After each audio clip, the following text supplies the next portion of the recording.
بسم اللہ الرحمن الرحیم نحمده ونصلی ونسلم علی رسولہ الکریم۔ حضرت عبداللہ بن عمر رضی اللہ تعالیٰ عنہما فرماتے ہیں کہ مکثنا ذات لیلۃ ننتظر رسول اللہ صلی اللہ علیہ وسلم لصلاۃ العشاء۔ ایک مرتبہ ہم رات رکے اور نبی علیہ الصلوۃ والسلام کا عشاء کی نماز میں انتظار کر رہے تھے۔ فخرج الینا حین ذهب ثلث اللیل او بعدہ۔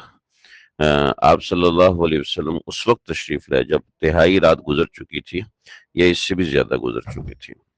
آج کے زمانے میں سہولت کے لیے ہم ایک ٹائم فکس کر دیتے ہیں کہ اس وقت نماز ہوگی، اس لیے فکس کرتے ہیں تاکہ لوگ اپنی سہولت سے آ جائیں، اور ایک وقت فکس کر دیتے ہیں تاکہ اس وقت نماز ہو جاتی ہے۔ ورنہ نبی علیہ الصلوۃ والسلام کے زمانے میں ایسا نہیں تھا کہ نماز کا ٹائم فکس نہیں ہوتا تھا۔ جب نبی علیہ الصلوۃ والسلام تشریف لاتے تھے اسی وقت نماز ہوتی تھی، بلکہ سے صحابہ کرام بیٹھے بیٹھے کافی دیر گزر جاتی تھی۔ یہ امام کی عظمت کا ایک اعتراف ہوتا ہے۔ اس نوعیت کی بہت سی چیزیں ہوتی ہیں جس سے گھر کے اندر معاملات ہوتے ہیں کہ جب اماں ابا کہیں گے اس وقت کھانا کھائیں گے، ایسا نہیں کہ ایک فکس ٹائم مقرر ہوتا ہے۔ تو نظام زندگی میں اس نوعیت کی چیزیں انسان کے ہوتی ہیں۔ تو فخرج الینا حین ذهب ثلث اللیل او بعدہ، ثلث اللیل گزر گئی یعنی رات کا 1/3 گزر چکا تھا یا پھر اس کے بعد بھی۔ تو فلا ندری اشیء شغلہ ام غیر ذلک، ہمیں نہیں پتہ تھا کہ کس چیز نے نبی علیہ الصلوۃ والسلام کو مشغول رکھا۔ فقال حین خرج، جب آپ تشریف لائے تو آپ صلی اللہ علیہ وسلم نے فرمایا اتنتظرون هذه الصلاۃ، کیا تم اس نماز کا انتظار کر رہے ہو؟ لولا ان تثقل علی امتی لصلیت بہم هذه الساعة، اگر میری امت کے اوپر یہ بوجھ نہ ہوتا تو میں یہ نماز اسی وقت ادا کرتا، یعنی عشاء کی نماز کافی دیر سے ادا کرتا۔ تو ثم امر المؤذن، پھر آپ صلی اللہ علیہ وسلم نے مؤذن کو حکم دیا، فاقام الصلاۃ، تو آپ نے نماز عشاء فرمائی۔ صحیح مسلم میں یہ حدیث 39 نمبر باب میں اور حدیث نمبر تقریباً 639 ہے۔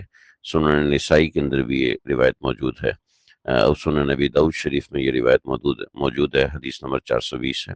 تو یہ بڑی اہم روایت ہے، یعنی آپ صلی اللہ علیہ وسلم عشاء کو مؤخر فرمایا کرتے تھے، جس قدر مؤخر فرما سکتے تھے اس قدر فرماتے کہ مجھے امت کا بوجھ نہ ہوتا تو میں رات کو ثلث اللیل کے وقت ادا کرتا۔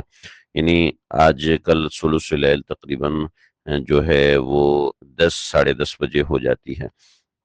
مطلب اگر رات کے 3 حصے کیے جائیں تو ایک حصہ گزرنے کے بعد عشاء کی نماز ادا کرنا یہ پسندیدہ ہے، البتہ اپنے اول وقت پہ ادا کرنا بھی جائز ہے۔ عشاء کی نماز میں تاخیر یہ نبی علیہ الصلوۃ والسلام کو پسند تھی۔ آج کل جو ایک وقت مقرر ہوتا ہے اس وقت ادا کرنا بھی جائز ہے، مگر نبی علیہ الصلوۃ والسلام کا پسندیدہ وقت آخر لیل ہے۔ مسجد کے اندر تو ترتیب نمازوں کے اوقات کی ہوتی ہے، خواتین جو ہے وہ جلدی نماز ادا کرنا چاہیں تو کر سکتی ہیں، لیکن اگر نماز چھوٹنے کا اندیشہ ہو پھر فوری ادا کرنی چاہیے۔ البتہ ایسا کر لیجئے کہ وطر چھوڑ دیے جائیں اور سونے سے پہلے وطر کی نماز چند نوافل پڑھ لیے جائیں، جو کہ قیام اللیل بھی ادا ہو جائے گا، اور یہ ہے کہ باقاعدگی سے انسان جو ہے وہ ایک نیک عمل کو اپنی زندگی میں ایڈ کر سکتا ہے۔ لیکن ایسا نہ ہو کہ وطر بھی چھوٹ جائیں اور نماز بھی چھوٹ جائے، ایسا نہ ہو۔ اگر عادت نہیں ہے تو ایسی عادت بنانی چاہیے، اس سے فائدہ ہوگا۔